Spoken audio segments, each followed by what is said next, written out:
My son's wife laughed first. That thin, sharp little laugh of hers that always made me feel as if I'd shown up to a place where I no longer belonged. She has no access to her accounts, Lindsay said, tapping her perfect nails on the banker's desk, as if she were explaining something obvious about a helpless old woman. And for a moment, I simply sat there, hands folded on my lap, letting her talk about me as if I weren't in the room at all. At 78, you grow used to disappearing in plain sight, but you never quite stop feeling the sting. The bank manager, Mr. Keller, cleared his throat. A gentle man, patient eyes, kind enough not to look surprised. Actually, he said, turning the monitor slightly toward me, not toward her, Mrs. Greeley is the only person with full access, and no limitations have been placed on her accounts. I didn't smile. I didn't need to.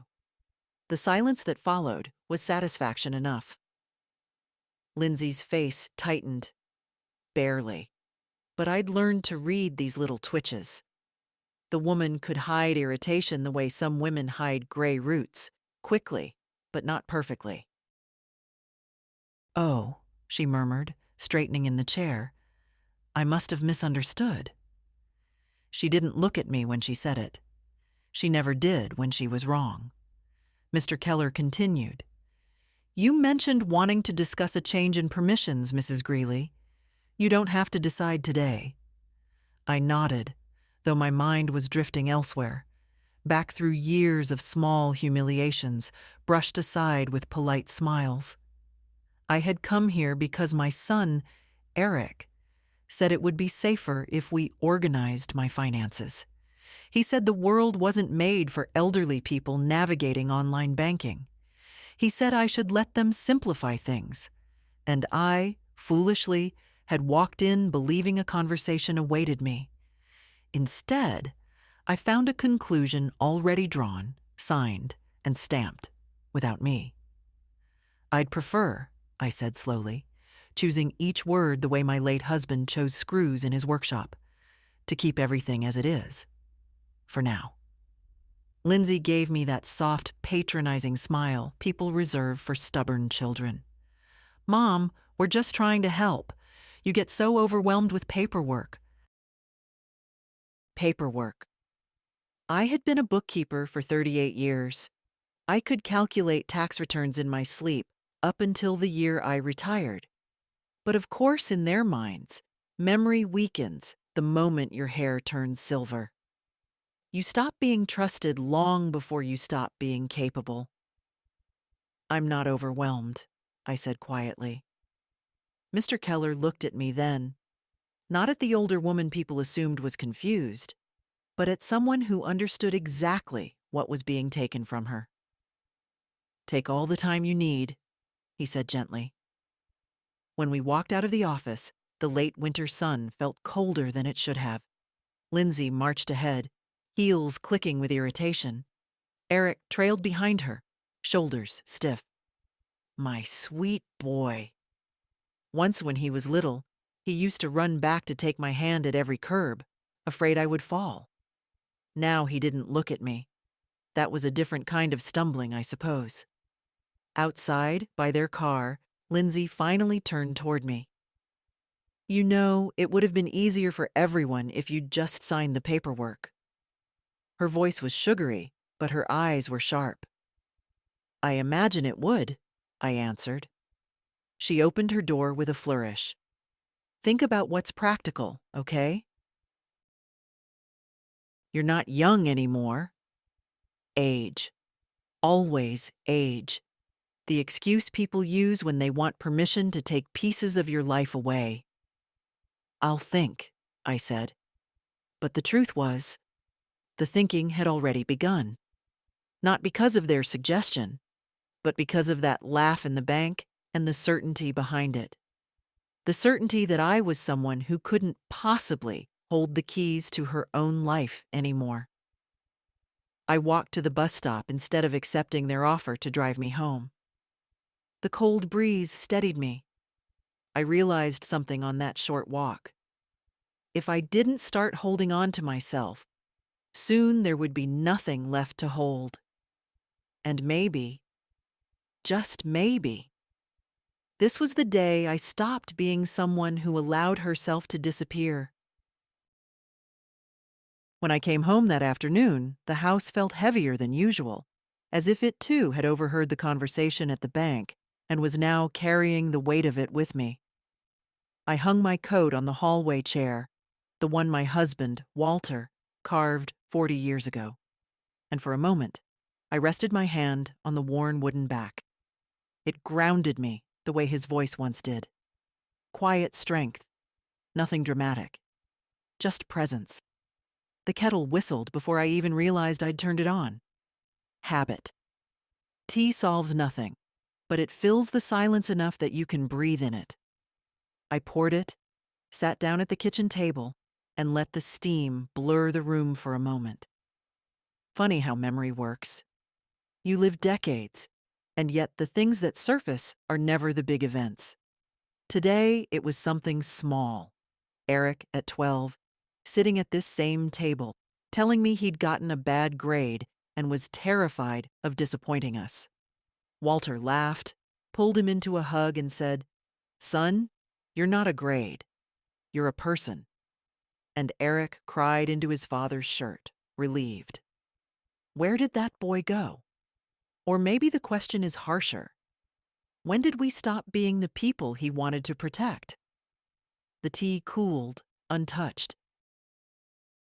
I walked into the living room and sat in Walter's old recliner. Only one light was on. The rest of the house was dim, the way it gets in late afternoon. The quiet pressed on me. Not hostile, just honest. It makes you see things you've avoided seeing. I thought about the last few years. How many times had Lindsay spoken over me, corrected me in front of others, taken the phone from my hand because I might misunderstand the bank representative? How many times had Eric asked for help, just for a month, and then another and another? It all accumulated in small slices, like someone trimming pieces off you when you're not looking. It happens so gradually, you almost thank them for it. Somewhere in the drawer beneath the TV were envelopes, dozens of them, receipts for bills I had paid for their home renovation, their debts, their car insurance, their vacations. I had kept every slip, not out of resentment, but out of old habit. Bookkeepers file everything. We record the truth even when no one else wants to. I opened the drawer. It wasn't anger that rose in me, not yet. It was sadness, heavy, slow, like watching your favorite tree lose its branches, one storm at a time. I looked at receipt after receipt, and in each one I saw a misplaced hope. If I help them this once, maybe it will bring us closer again. But help that isn't appreciated becomes obligation, and obligation, when demanded, becomes servitude. My hands trembled slightly, and I sat down again. Not from weakness, from the realization that I had lived the last decade believing that love could be earned with generosity. Walter would have shaken his head. He always said, "Martha, affection that must be purchased is never affection you can trust." I didn't listen. Grief makes fools of us all. The phone buzzed, a message from Eric. "Thanks again for coming today. We'll talk later about paperwork. It really is for your own good." For my own good. That phrase, too, trims a little piece off you. I placed the phone face down.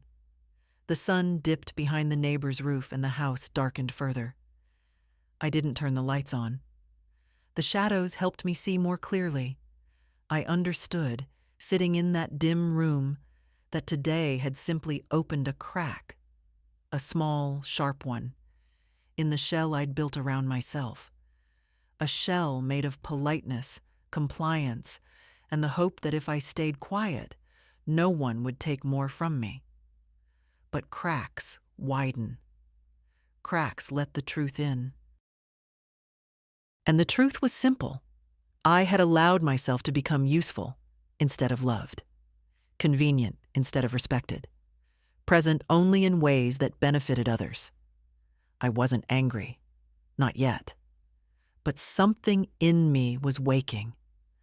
An old part of myself, the one that once stood firm through hard years, through Walter's illness, through those long days when I paid bills alone and held the family together without applause.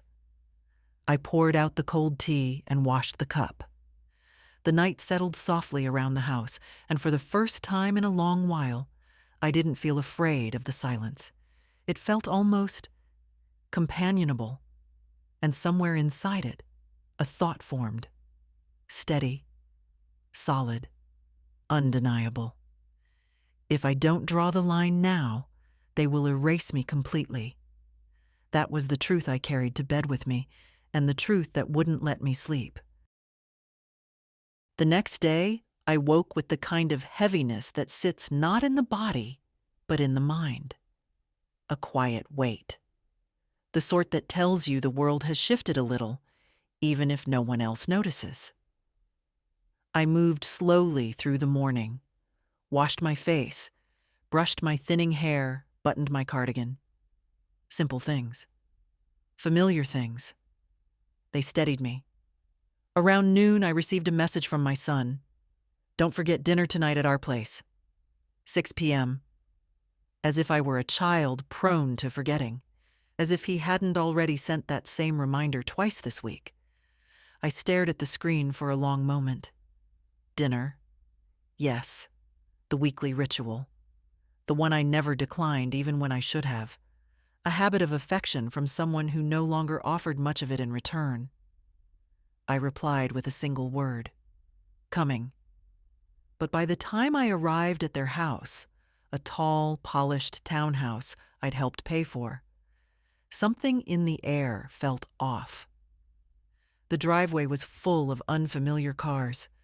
The living room glowed through the windows, warm and loud in a way it never was for our regular dinners. I could see silhouettes moving, hear laughter drifting into the cold evening air. Celebration laughter. Not casual, not weekly. Something more. I rang the doorbell. No one came. I waited. Finally, Lindsay opened the door, wearing a dress far too fancy for a simple family meal. Her eyes flicked over me. My old coat, my flat shoes, my folded hands. "Oh," she said, as if spotting a distant acquaintance she barely recognized. "You're here." "Yes," I answered softly. "Eric reminded me. 6 o'clock." She hesitated, just for a second. But it was enough. Inside, voices rose, clinking glasses, warmth that had nothing to do with me. I stepped aside as a couple squeezed past her, laughing. They didn't even glance my way. "What's all this?" I asked. Before she could answer, Eric appeared behind her. The look on his face, that startled moment of guilt, told me everything before he spoke. "Mom," he said, lowering his voice, "it's just a small thing. A last-minute get-together. Work friends." I nodded once. "And you forgot to mention it to me." He exhaled, annoyed, the way people sigh when they think patience is wasted on someone. "Mom, we didn't think you'd be comfortable. It's going to be loud and chaotic. You prefer quieter evenings." There it was again, the small cut disguised as concern. "I see," I said. "But when you invited me earlier this week, what kind of evening did you think it would be?" He didn't answer. Instead, Lindsay touched his arm lightly, a gesture I'd come to recognize. "Let me handle this." Her fingers were always too tightly curled when she was trying very hard to sound gentle. "We just didn't want you to feel out of place," she said, smiling. Always smiling. Out of place. At my son's home. On an evening, he had asked me to come. Behind them, the room brightened as someone lit candles on a cake. A cake with congratulations written across the top in looping gold. A promotion, perhaps. A milestone. Something they deemed worth celebrating with everyone except the woman who had once worked double shifts to buy Eric school shoes he wouldn't be ashamed of. I stood there, watching the scene unfold behind their shoulders, and felt the cold creep into my hands. Not bitterness, clarity.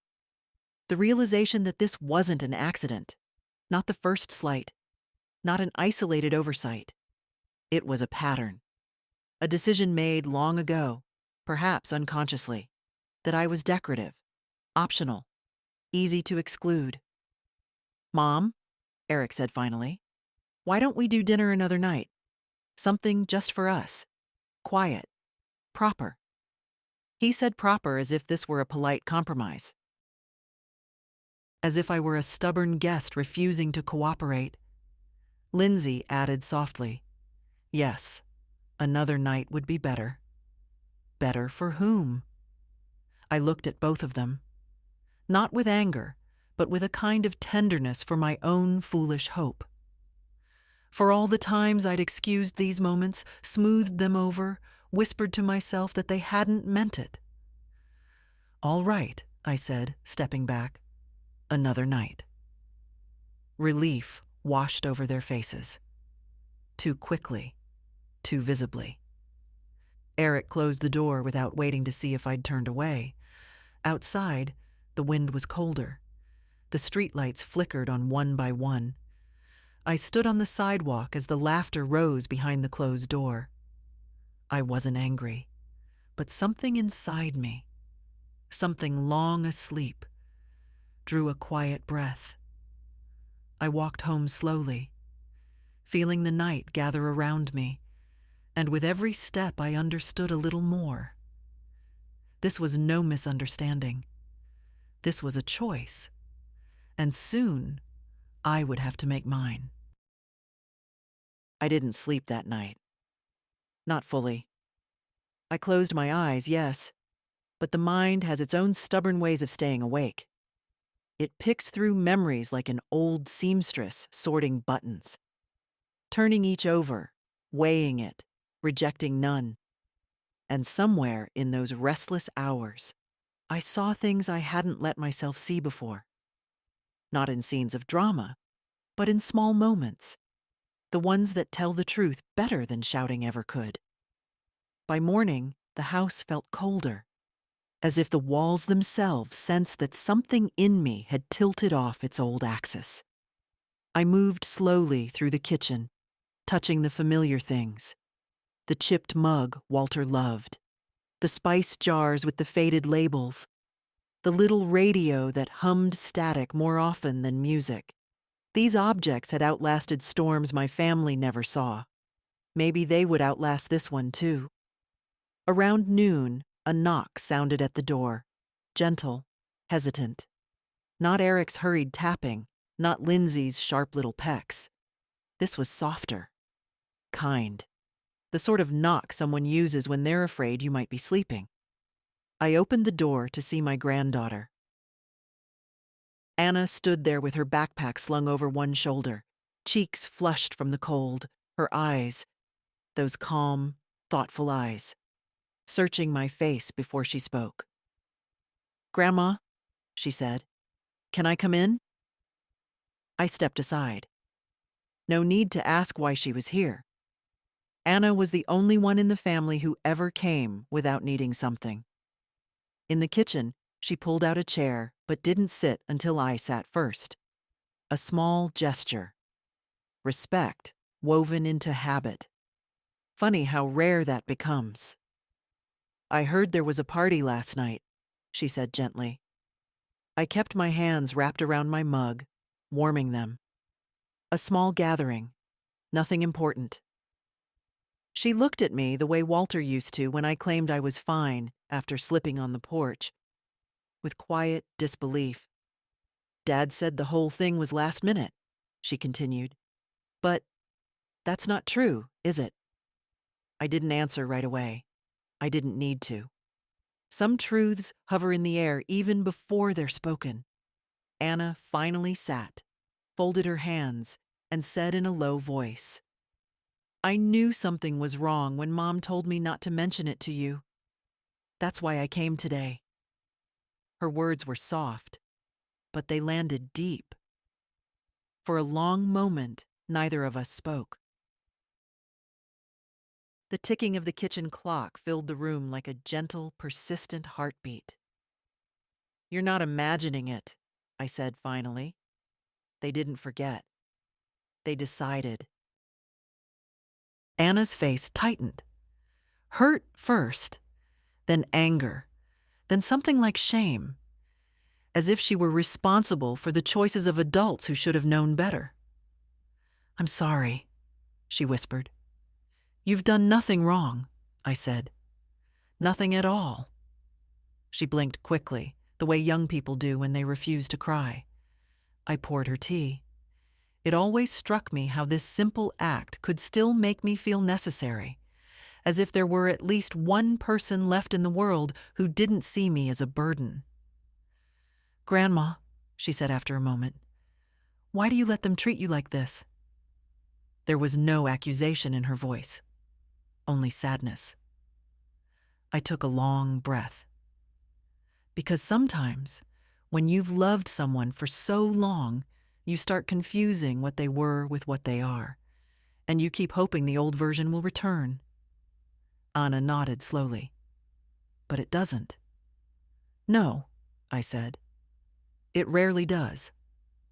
She leaned forward, elbows on the table the way her father used to when he was small. "So, what are you going to do?" I looked at her then, really looked, and saw a young woman who still believed that people could stand up for themselves, even at 78. Someone who still thought life changed because we decided to change it. What a gift that hope was. And though I didn't answer right away, I felt the truth forming in me, quiet but steady. "I'm thinking," I said. "For the first time in a long while, I'm thinking about myself." Anna reached out and took my hand. Her grip was warm, firm, not pitying, simply present. "You deserve better than them," she whispered. The words sank into me like slow sunlight, not because they were new, but because I finally felt ready to believe them. Outside, the wind rattled the old maple branches against the window. Inside, the air shifted, gently, but unmistakably. When Anna left later that afternoon, she hugged me longer than usual. And when the house grew quiet again, I walked to the living room, opened the drawer with the old receipts, and ran my fingers along the edges. I wasn't making decisions yet, but I was no longer avoiding them. Sometimes change begins not with action, but with the simple, stubborn refusal to pretend everything is fine. And I had finally reached that refusal. I waited until evening before opening the drawer again. Not because I needed more time, no. The truth was simpler. I needed calm.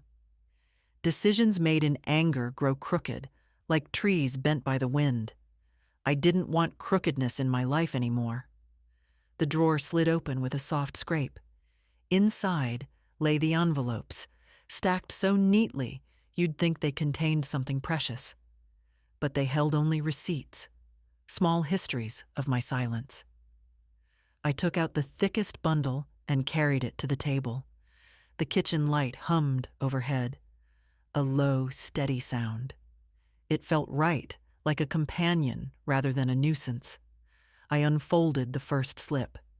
A contractor's bill from 6 years ago. Eric's burst pipe. He'd shown up at my door, dripping water on my rug, agitated, already rehearsing excuses. "Mom, just until payday. I'll return every cent." Payday became next month. Next month became never. Another receipt. Lindsay's dental procedure. "Cosmetic, not necessary," she had said cheerfully. "But I can't show up to client meetings looking like this." She'd gestured at a perfectly normal tooth, and I'd written a check before she finished talking. I remember thinking she was just nervous about appearances. Now I wonder if she ever even felt nervous. Page after page, ink faded, dates stretching back through the years like footsteps, leading away from who I used to be. Every line told the same story. I gave, and they forgot. I gave, and they expected. I gave, and they grew hungrier. Some might say I should have set boundaries long ago, but boundaries are easier to draw when you're not afraid of losing the little closeness that still remains. After Walter died, the kids became the only thread tying me to any sense of family. I clung to that thread so tightly it cut into my hands. I set the receipts aside and reached for a notebook, a simple blue one I kept hidden behind the cookbooks. Inside were figures I'd never shown anyone, notes on my savings, investments, bank accounts. I'm not wealthy, but I am not helpless either. Years of working with numbers had taught me one thing: control rests with the one who signs the checks. A quiet strength rose in me then, not dramatic, not triumphant, just firm. A strength I had once known well, before grief and loneliness taught me to shrink myself to fit the comfort of others. I remembered the look on Mr. Keller's face at the bank. Respect, not pity, not impatience. Respect. It had been so long since anyone looked at me that way that I almost didn't recognize the feeling. I turned to a blank page and began listing every recurring payment connected to Eric's household: mortgage supplements, insurance, school fees, even their streaming services. I had allowed myself to become the invisible engine behind their life, and engines, when taken for granted, eventually stall. Halfway down the list, I stopped. My hands rested quietly on the paper. I wasn't shaking. I wasn't upset. I felt awake, as if someone had opened a window in a room that had been closed too long. The truth was simple. They had built their comfort on my silence, and I had given them the blueprint. I closed the notebook gently. No dramatic vows, no sweeping declarations. Those belonged to younger people. What I felt was quieter, more certain. It was time to take my life back. Not out of spite, but out of dignity. And though I hadn't yet told anyone, not even Anna, my next step was already forming in the back of my mind, clear and practical. Tomorrow, I would go to the bank, not to argue, not to explain myself, but to begin undoing 15 years of quiet surrender. The house felt still when I stood up, as if listening, as if approving. And for the first time in many, many years, I felt like the woman Walter once believed I was: steady, capable, unwilling to be erased. I woke earlier than usual the next morning, long before the sun pushed its first pale line across the sky. At my age, waking early isn't uncommon, but this felt different. There was no heaviness, no lingering ache of yesterday's thoughts. Instead, there was clarity, the kind that arrives only when you've finally decided to stop looking away. I dressed slowly, choosing my dark gray coat, the one Walter always said made me look capable.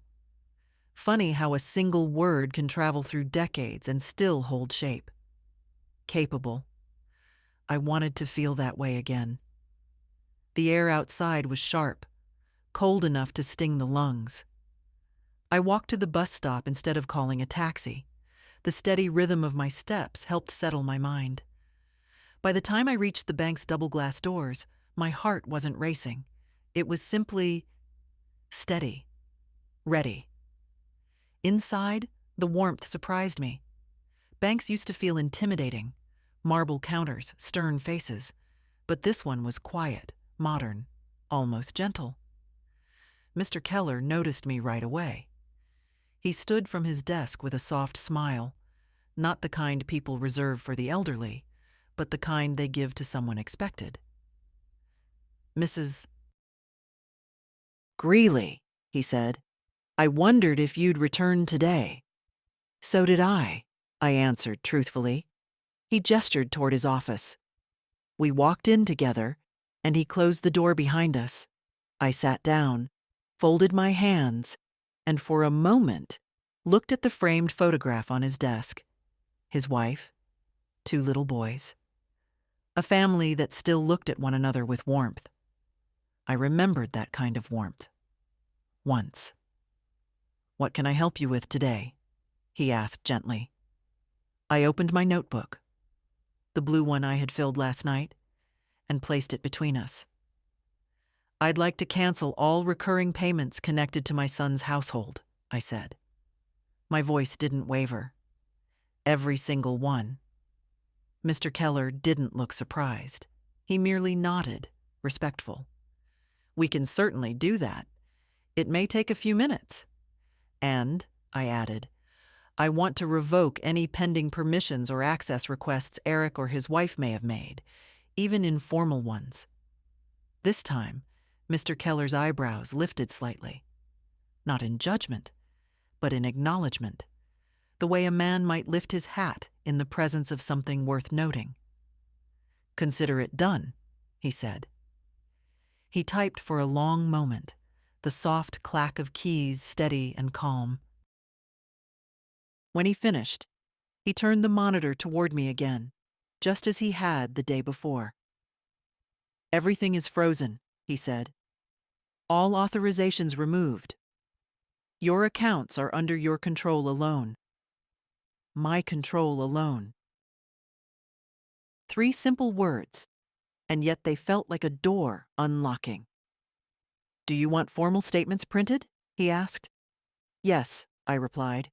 "One for me, one for my lawyer." He nodded. A very wise step. I didn't tell him how long it had taken me to become wise. When the papers were ready, he slid them toward me neatly, with the same care a librarian uses for old books. I signed each page slowly, deliberately, the way Walter used to sign birthday cards, as if signing meant promising something. And in a way, it did. When we finished, Mr. Keller walked me to the front. "If you ever need assistance," he said softly, "you can always come to me directly." I believed him. Outside, the cold hit my face again, but this time, it felt invigorating, almost like waking from a long sleep. I didn't rush to the bus stop. I let myself move slowly, allowing the moment to settle into me. Halfway down the street, my phone buzzed. A message from Eric. "Mom, the mortgage payment bounced. Is something wrong with the account?" Then another. "Call me as soon as you see this." I stared at the screen, feeling nothing sharp. No guilt, no fear. Only a quiet certainty. For years, I had been the emergency fund, the soft landing, the invisible safety net. And like all nets, I had been stretched thin. Today, I had finally gathered the threads back into my own hands. I slipped the phone into my pocket without replying. The wind rustled the bare branches overhead, making a sound like distant applause. Silly thought, perhaps, but comforting. As I approached the bus stop, I felt taller somehow, though my back remained as curved as ever. Dignity does that. It straightens places the body cannot. Tomorrow, I would visit my lawyer. Today, I had reclaimed myself. And that, at 78, felt like the bravest thing I'd done in years. Eric began calling before I even stepped off the bus. First once, then again before the screen dimmed, then again immediately after. I let it ring. The sound vibrated against my coat pocket like a trapped insect desperate to escape. For years, that sound had meant urgency. Someone needed me. Someone depended on me. but now it sounded different. Now it sounded like a door I no longer felt compelled to open. By the time I reached my front walkway, the calls had turned into messages. "Mom? Call me. The utilities didn't go through either. Something's wrong. Please answer. Please." The word he never used unless he felt cornered. I unlocked the door and stepped inside. My house welcomed me with its familiar stillness, the scent of old books, the faint lavender powder I used yesterday, the worn carpet that had held my footsteps for decades. A house that had never demanded anything from me. A house that had never made me feel like a burden. I set the papers from the bank on the kitchen table. The official stamps looked so ordinary, so harmless. But I knew better. Those quiet ink marks represented the first true shift in the balance of my life. I was pouring myself tea when the knocking came. Loud, urgent. Not the gentle knock of someone concerned. This was the pounding of someone who believed he still had the right to enter without permission. I opened the door. Eric stood there, flushed from the cold, breathing unevenly. He looked older than he should at 48, but perhaps that was because he had never learned to sit with discomfort, only to avoid it. "Mom," he said, pushing past me before I could answer. "What's going on? The bank says payments are frozen." He stood in the hallway, staring at me as if expecting me to apologize, as if confusion should be my natural state. "Eric," I said softly, closing the door behind him. "You need to lower your voice." "I'm not yelling," he said, loudly. "But everything is a mess right now. The mortgage, the insurance, the card bill, all declined. Did you touch something? Did someone scam you?" Scam. The irony almost made me smile. "No," I said. "No one scammed me." He exhaled, impatient. "Okay, so what happened? The bank said you changed something, but that's impossible. You wouldn't—" "I did." He froze mid-sentence. A strange, flickering expression crossed his face. Surprise, disbelief, then something even sharper. Fear. "You—" He swallowed. "You canceled everything?" "Yes." "Why?" His voice cracked, losing its practiced authority. "Mom, why would you do that?" I walked past him into the kitchen, letting him follow like he used to when he was small. Only back then, he followed with trust, not indignation. "I had my reasons," I said. "That's not an answer. It's the only one you'll get right now." He stared at me, eyes narrowing with a kind of wounded confusion only someone who feels entitled can feel. "This affects all of us, Mom. You can't just make decisions like this." "I can," I said quietly, "when they concern my money." He blinked as if I'd spoken a foreign language. For years, my resources had been a shared reservoir, something they dipped into automatically, without gratitude or hesitation. The idea that it belonged to me first was unexpected. "Mom, we have responsibilities," he insisted. "Bills, commitments, Toby's school fees." "I know," I replied. "And they're your responsibilities, not mine." He ran a hand through his hair, the same gesture he used as a child when he broke something and didn't know how to explain it. "This isn't like you," he said finally. "You're being unreasonable." Unreasonable. A word used for women who stop prioritizing everyone else. I sat down at the table. "Eric," I said softly, "for years I've helped because I wanted to. But help turned into expectation, then into obligation. And somewhere in there, respect disappeared." He stood very still. "What is that supposed to mean?" "It means," I said, meeting his eyes, "that I don't feel seen. Not as a mother, not as a person. He opened his mouth, closed it again, then said the only thing he could think of. Is this because of last night? One small lie, one quiet exclusion, one evening without me. But that wasn't the root, only the spark. This is because of many nights, I answered. Silence settled between us, dense and unavoidable. He looked around the kitchen then, as if seeing it for the first time. The neat stack of papers, the organized receipts, the calm order of a life he assumed was falling apart. You've really done this, he whispered. Yes. He let out a long, shaky breath. Mom, we need that money. Then you'll have to find a way without me. He stared at me, and for the first time in many years, I saw a man, not a son. A man realizing that the foundation he'd relied on was no longer beneath him. Please, he said finally. Not commanding, not demanding, just asking. Reconsider. I shook my head. No, Eric, not this time. He left without slamming the door, which surprised me. Maybe he sensed the shift. Maybe he knew the ground had changed for both of us. When the silence returned, it felt different. Not lonely, not hollow, just honest. And I knew this was only the beginning. I thought Eric might return that evening, perhaps with calmer words or a clearer head. But it wasn't Eric who showed up. It was Lindsay. Her knock was sharp, not frantic like his, but purposeful, like someone announcing authority. I opened the door just enough to see her face.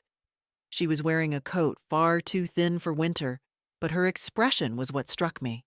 Composed, polished, and utterly certain she was about to fix a problem she believed I had caused. May I come in? She asked, though her tone suggested she already had. I stepped aside out of habit, not invitation. She walked in and immediately looked around, judging the neatness of my home the way one inspects a hotel room for flaws. She set her purse on the table with a deliberate click. Eric told me what happened, she began, taking a seat before I had the chance to offer one. And I think there's been a misunderstanding. I sat across from her, folding my hands. There's no misunderstanding. She gave a soft laugh, the same one she used at the bank, the one that trimmed dignity from anything it touched. Martha, we all know how confusing finances can become at your age. No one is blaming you. But you've caused real issues by freezing those payments. My age, I repeated quietly. She waved a manicured hand. It's nothing to be ashamed of, but we need to get things back in order. The mortgage, the insurance, the school fees, all of it depends on you being stable. I looked at her, at the confidence in her posture, at the certainty that she understood my life better than I did, that they all did. Stable, I echoed. Is that why you told Mr. Keller I had no access to my accounts? For the first time, her expression faltered. That was a miscommunication, she said quickly. No, I replied, my voice steady. It was an assumption, and a convenient one. She sat straighter, realizing the conversation wasn't unfolding the way she had rehearsed. Martha, you need to understand something. Eric and I have responsibilities. Our life depends on consistency. You've always supported us. Supported, I said. Or carried. Her mouth tightened. You're being dramatic, she answered. I shook my head gently. No, Lindsay, I am being clear. She inhaled sharply. Well, clarity goes both ways. Without your contribution, we'll fall behind. Do you realize what position you're putting us in? There it was. Not care. Not concern. Fear of losing comfort. Your position, I said softly, is yours to manage. She stared at me, unsettled. You're making a mistake. Perhaps, I said, but it will be my mistake. She let out a small, incredulous laugh. I don't think you grasp how much you rely on us. I studied her face, not unkindly, not angrily, simply seeing her for the first time without excuses. And I don't think, I replied, you ever grasped how much you relied on me. Silence. Thick, unexpected. Her confidence wavered. She reached for her purse, then paused. Eric loves you, she said stiffly. We both do. We're just trying to help. I stood. Help begins with respect.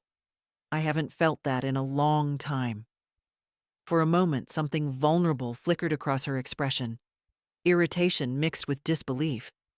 But beneath it, the faintest hint of fear. Because she understood, perhaps for the first time, that the balance had shifted, that the woman she underestimated could no longer be steered or softened. She rose without another word and walked toward the door. Before stepping out, she said quietly, "You'll call when you're ready to be reasonable. We can sort it out then." I met her gaze. I am reasonable. That's why I made the changes. The wind outside caught her hair as she stepped onto the porch. She hesitated, as if waiting for me to call her back. I didn't. When the door closed, the silence that returned felt different. Not empty, not lonely. Just mine. Eric came the next afternoon, just as I knew he would. Not with Lindsay this time. No, he arrived alone, shoulders stiff, jaw tight. The way men look when they're preparing to say something they don't want to say but feel they must. He didn't knock loudly. 3 soft taps, almost hesitant, as if he wasn't sure what version of his mother would answer. I opened the door and stepped aside without a word. He entered quietly, removing his gloves with slow, distracted movements. I could tell he'd practiced what to say. Eric had never been good with unstructured conversations. His thoughts needed borders, scripts, explanations. "Mom," he began, standing in the middle of the living room like a visitor. "I think we should talk." I nodded. "Then sit." He sat on the edge of the sofa, elbows on his knees, hands clasped loosely. Not defensive, uncertain.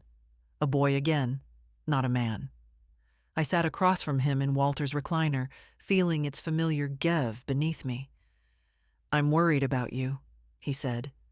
Too quickly, too rehearsed. Yesterday, everything happened so fast. You've always helped us, and then suddenly you changed everything. He looked up at me, waiting for me to explain away his discomfort. "I changed what needed to be changed," I said. He exhaled through his nose, frustration simmering quietly. "Mom, you don't understand how much this affects us. The house, Toby's school. We built our plans with you in mind." "Yes," I answered. "That's the problem." He blinked, caught off guard. "What do you mean?" "You built your life on the assumption that I would always say yes, without asking if I should." He stared at me, not angrily, but blankly, as if the idea simply didn't fit into any category he had for me. "Mom, we're family," he said finally. "Families help each other." "Help," I repeated. "Not depend on, not drain, not replace respect with expectation." He opened his mouth, then closed it again. Silence settled between us, heavy, but necessary. "I never meant to take advantage of you," he said quietly. "I know you didn't mean to," I replied, "but intentions don't erase patterns." He swallowed hard. "Is this because of the dinner? Because we didn't invite you?" "Mom, it wasn't deliberate. Things got busy and—" "Eric," I said softly, I saw the celebration through the window. His face drained of color. You lied, I continued. Not to protect me, to exclude me.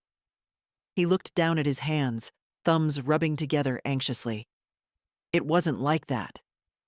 It was exactly like that.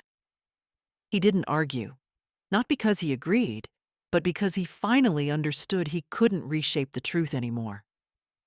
After a long moment, he said, I don't want things to fall apart between us. They won't, I said, unless you expect me to go back to the way things were. He looked up, something raw flickering in his eyes. So that's it? You're done helping us? I didn't raise my voice, didn't let emotion twist the words. I'm done sacrificing myself to stay included. He leaned back, as if the chair had suddenly softened beneath him, the weight of reality finally settling on his shoulders. I never realized you felt this way, he whispered. I know, I said. That's why I finally said it out loud. He rubbed his face with both hands, weary. What do you want from me? The question was honest, perhaps the first honest thing he'd said in years.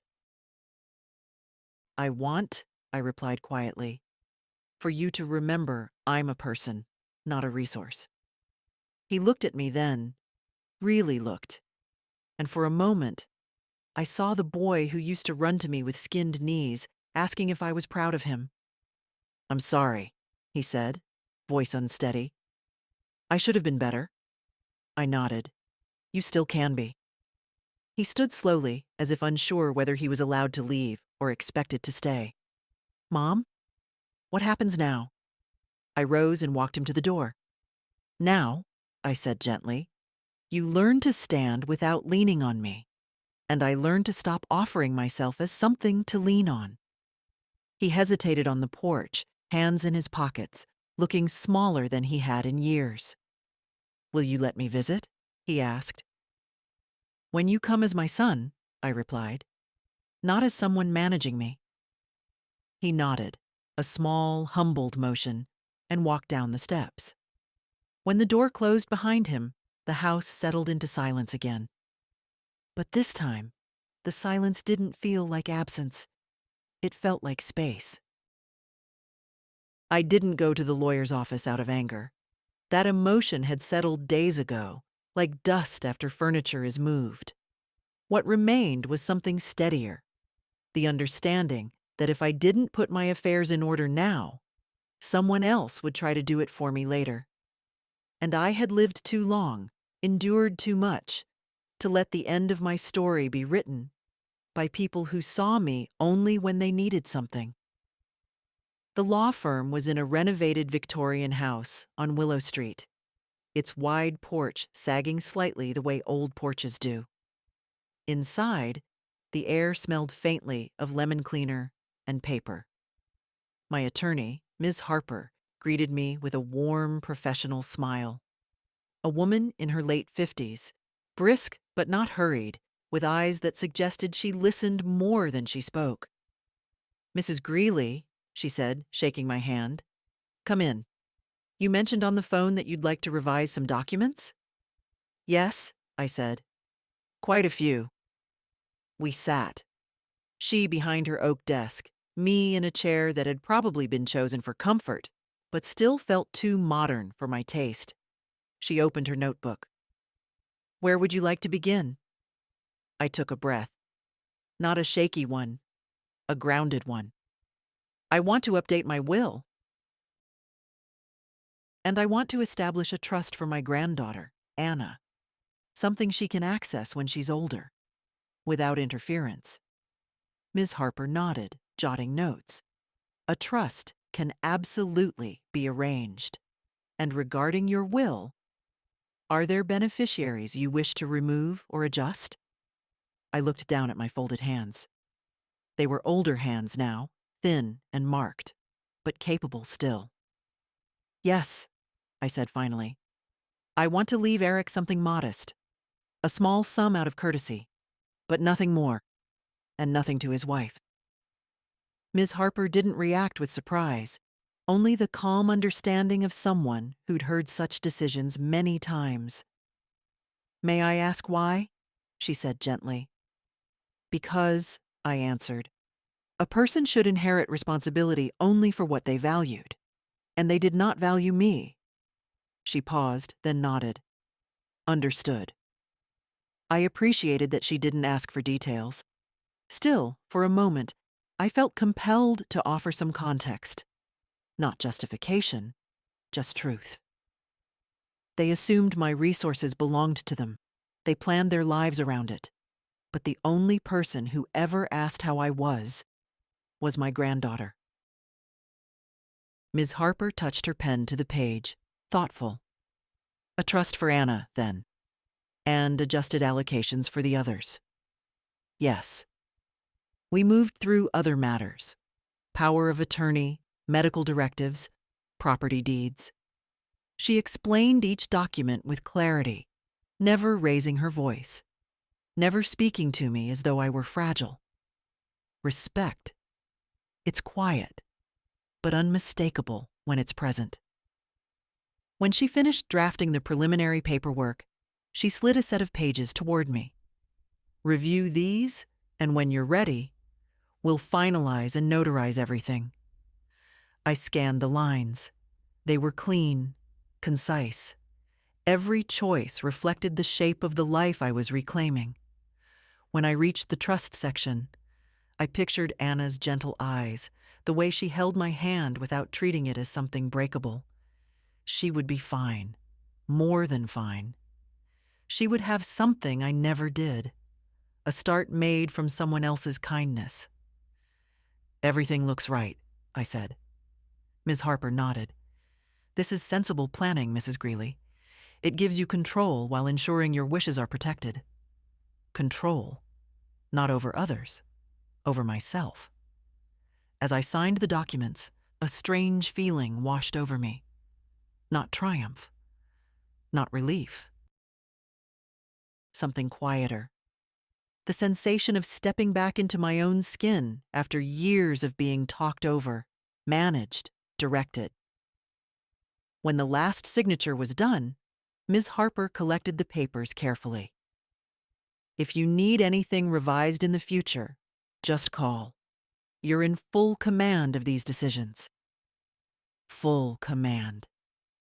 Two words I hadn't heard applied to me in a long time. When I stepped outside, the winter sun had shifted, low enough to cast long shadows, bright enough to warm my shoulders. I walked slowly toward the bus stop, the folder of documents tucked neatly under my arm. A man passing by held the door for me as I exited. "Take your time," he said with an easy smile. I already was. For the first time in years, my future felt like it belonged to me again. Not borrowed, not assumed, not owed. Mine. Illness arrives differently at my age. It doesn't knock. It slips in through the cracks. A chill in the bones, a heaviness in the chest, a weariness that settles not on the body, but behind the eyes. 2 days after meeting with my lawyer, I woke with that familiar weight pressing on my ribs. Not dangerous, just insistent. I made tea but couldn't taste it.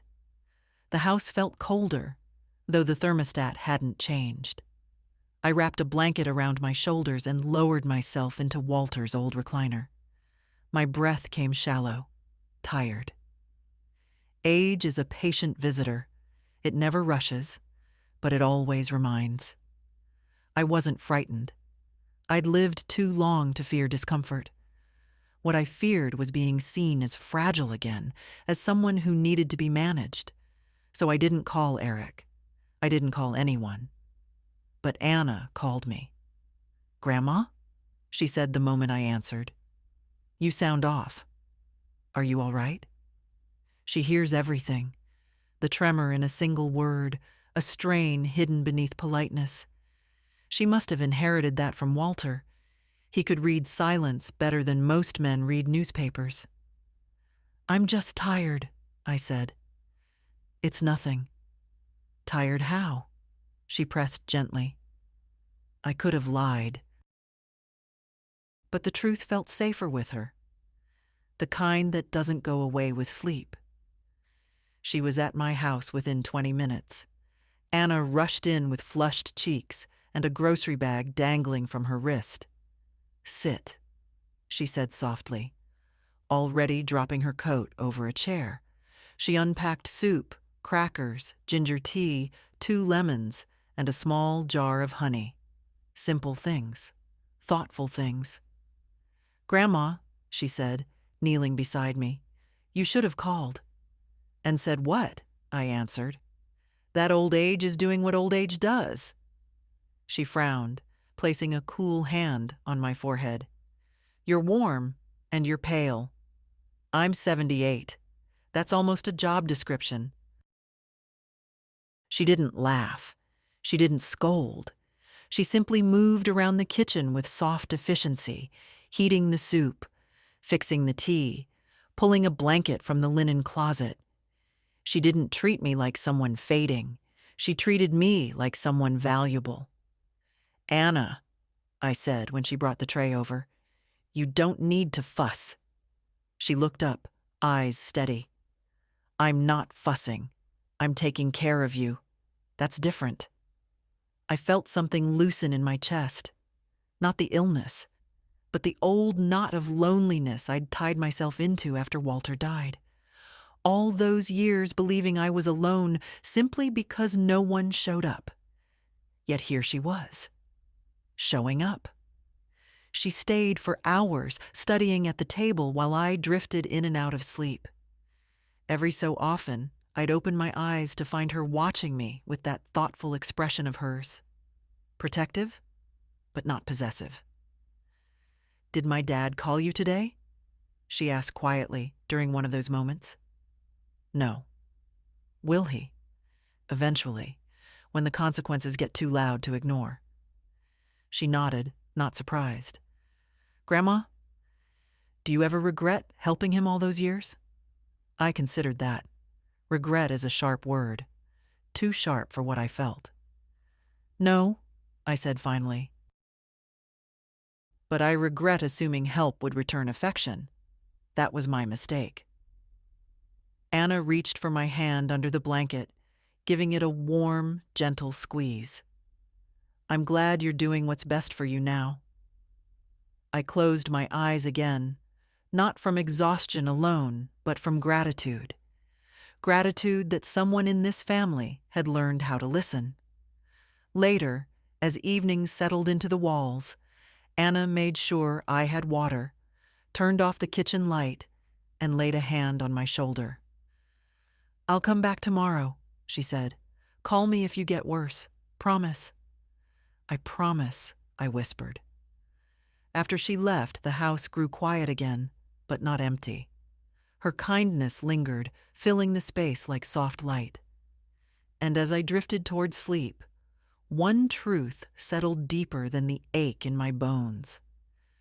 I wasn't doing all of this just to protect myself.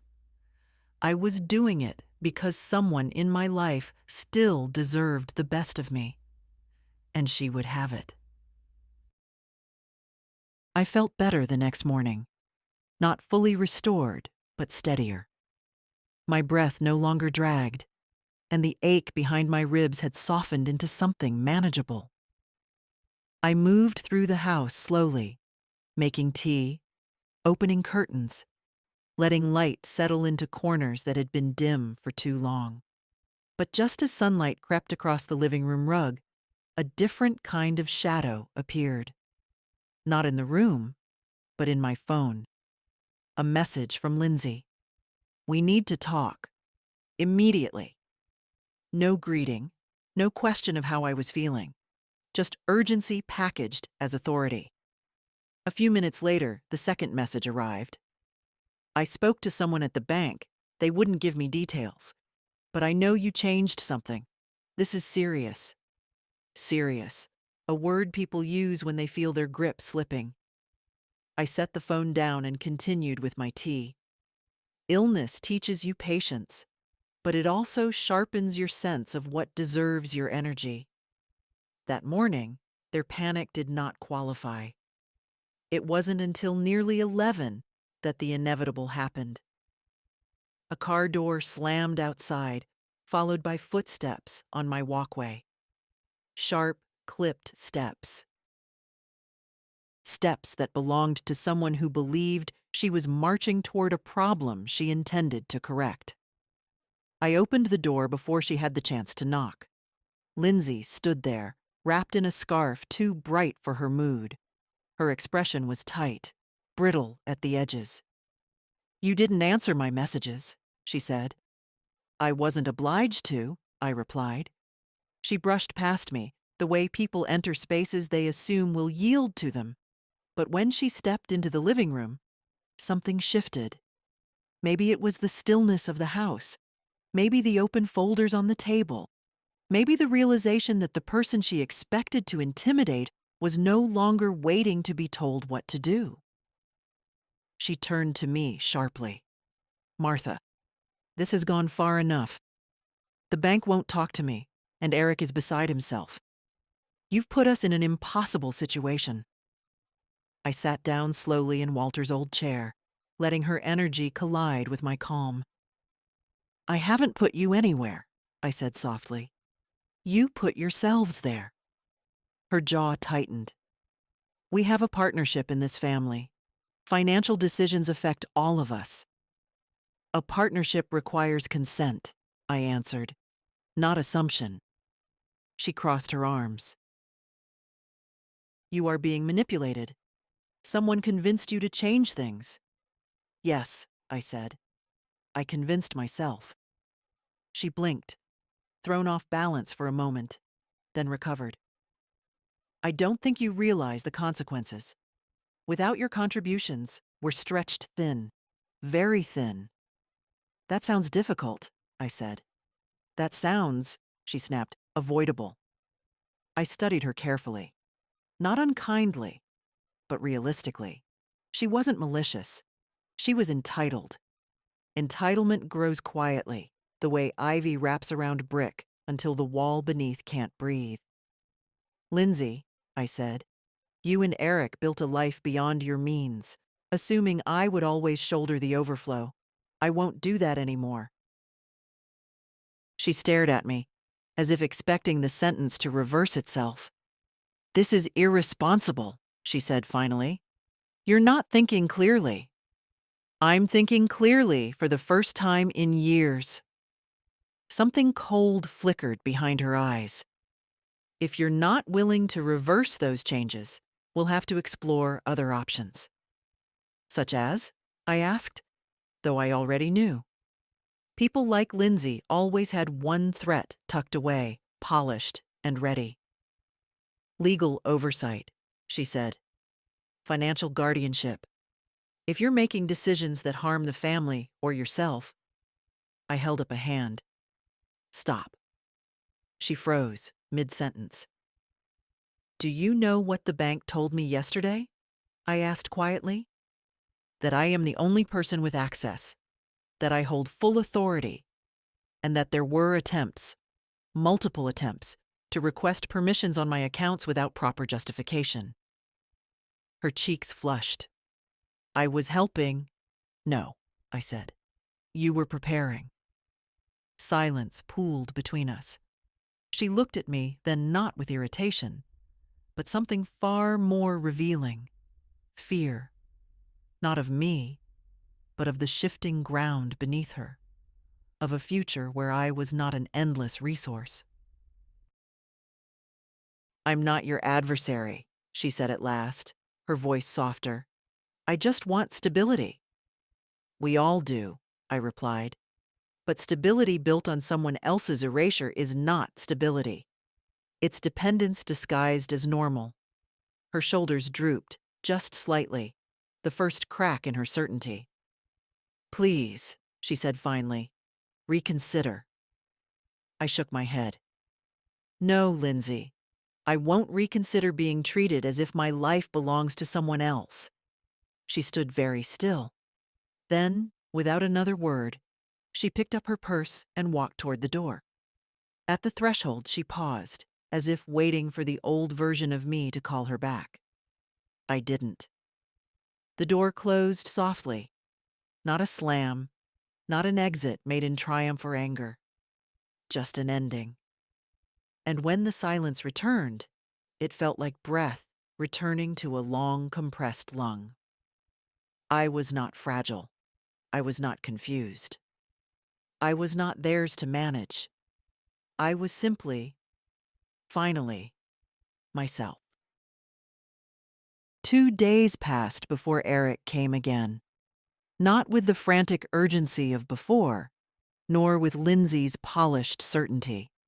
He came slowly, walking up the path with his hands in his pockets, shoulders rounded, as if the winter air weighed differently on him now.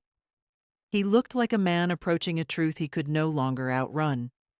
He knocked only once. When I opened the door, he didn't step inside immediately. He stood there, studying my face, searching, perhaps, for anger or softness or an opening. But I had none of those ready for him. I had only honesty. "Mom," he said quietly, "can we talk?" I nodded and stepped aside. He moved into the living room, but instead of sitting on the sofa as usual, he hovered near Walter's recliner, the seat he never took. Then, almost reluctantly, he lowered himself into it. The gesture startled me more than anything he'd said recently. It was as if he needed the memory of his father at his back. For a moment, he didn't speak. He just rubbed his palms together, slow, unsteady circles. "I've been thinking," he said finally, voice low, "about everything you said, about what I said, about the way things have been." I waited. Silence is not empty when used carefully. Sometimes it becomes a mirror. "When Dad died," he continued, staring at his hands, "I thought I had to take care of everything. I thought I was supposed to protect you. But somewhere along the way, I guess I started believing the only way to help was to control." He exhaled shakily. "And then, when you kept helping us, when money solved the problems I didn't know how to handle, I let that become the norm. I told myself it was temporary. Then I stopped questioning it. Still, I didn't speak. He looked up at me then, really looked, and I saw something unfamiliar in his eyes. Not the entitlement, not the impatience. Something deeper. Something closer to the boy he once was, the one who ran barefoot through the yard and clung to my apron when thunder shook the windows. "I didn't realize how far it had gone," he whispered. "How much I relied on you, how much we all did, and how little I gave back." His voice cracked. "That night, the dinner, I should have invited you. I should have told Lindsay I wasn't going without you. I should have, I don't know, been better." "You could have," I said quietly, "but you didn't." He nodded, swallowing hard. "I know." The words were not a defense. They were an admission. Then came the sentence he had been circling around. "I miss how we used to be." I felt it. A soft ache, not sharp enough to wound, but strong enough to remind. "We can't go back," I told him gently. "But going forward is still possible." He wiped at his eyes, embarrassed. "I don't know how to fix what I broke." "You start," I said, "by standing on your own feet, and by seeing me as someone who still stands on hers." He nodded again, slower this time, the kind of nod a man makes when he finally stops running from himself. "Mom," he said, voice thick, "do you still love me?" I sat back, letting the truth settle in my chest before offering it. "Of course I do," I said. "But love without respect feels like shadow. I need the substance back." He closed his eyes. A single tear slid down his cheek. Not dramatic, not childish, just a quiet recognition of what he'd nearly lost. "I want to do better," he whispered. "For you, for myself." "I believe you can," I replied. "But it will take time, and consistency, and honesty." He nodded, absorbing each word. For the first time in years, the silence between us didn't feel strained. It felt possible. Before leaving, he hesitated at the door. "Can I come back?" he asked softly. "Not for anything, just to visit." "When you come as my son," I said, "you're always welcome." He nodded again, grateful, humbled, and walked down the steps slowly, as though he didn't want to break the moment. When the door closed, I felt something in the air shift. Not forgiveness yet, not resolution, but something softer, something beginning, a door reopening, not to the past, but to a future shaped by truth instead of silence. The days that followed were quieter than I expected, not empty. That was the old kind of quiet, the kind that settles when you're waiting for someone who never comes. This new quiet was different. It had shape. It had breath. It felt like a room finally returned to its proper owner. I moved through my routines at a gentler pace. I went for short walks, even when the air was sharp against my cheeks. I brewed tea in the evenings and allowed myself to sit without purpose. No one to prepare for, no expectation tugging at the hem of my thoughts. It's a strange thing, discovering how much space another person's needs can occupy in your life. And stranger still to find that once that space empties, you don't collapse into it, you expand. One afternoon, I found myself in the attic, sorting through boxes I'd been avoiding for years. Not emotional boxes. Those belonged to another time. But the practical ones. Old curtains, winter coats, a few tools Walter kept even after he stopped fixing things. Dust floated in the angled sunlight, like softened memories. I picked up a faded quilt my mother had sewn decades ago. The stitches were uneven, the colors mismatched, but holding it felt like opening a window into a life I'd once lived. Simpler, poorer, but somehow more honest. I realized, standing there, that my life had been paused for so long, suspended between grief and obligation. And now, slowly, it was unfreezing. Later that week, I joined a community book circle at the library. Nothing elaborate. 6 women around my age, reading short novels and talking about them the way women talk when they no longer feel the need to impress anyone. Their voices were soft, warm, carrying the weight of years lived fully, painfully, bravely. When I spoke, they listened, not out of pity, out of interest. It surprised me how much that mattered. I started going on small outings. The farmer's market, a local art fair, even a pottery workshop where my hands molded clay with the awkwardness of someone learning to exist again. I wasn't good at it, but skill wasn't the point. Feeling myself in the world again was enough. One evening, as I left the library, a snow flurry dusted the street. I stood beneath a street lamp and watched each flake drift down slowly, as if the world had decided to move at my pace instead of rushing past me. A little boy tugged his mother's hand nearby, laughing as the snow settled on his hat. Life, so ordinary, yet so full. On my walk home, I passed the bakery Walter and I used to visit on Saturday mornings. I hadn't stepped inside since he died. But the scent, warm bread and cinnamon, wrapped around me in a way that softened the old ache. I bought 2 pastries and ate one on the walk, savoring the simple pleasure of doing something small for myself. It struck me then. I wasn't becoming someone new. I was returning to someone I had been long before life demanded too much of me. That night, I rearranged a corner of the living room, moved a chair closer to the window, placed a stack of books on the table, set a vase with fresh chrysanthemums beside Walter's old photo. A quiet space, a claiming of ground. The phone rang once. Eric checking in, not asking for anything, not circling around a favor. Just a short call, an honest one. "Hi, Mom. How are you feeling today?" "Better," I told him. "Lighter." He hesitated. "I'm glad." And I believed him. After the call, I sat in my new corner and let myself feel the truth of these small changes. Nothing dramatic, nothing cinematic, but real.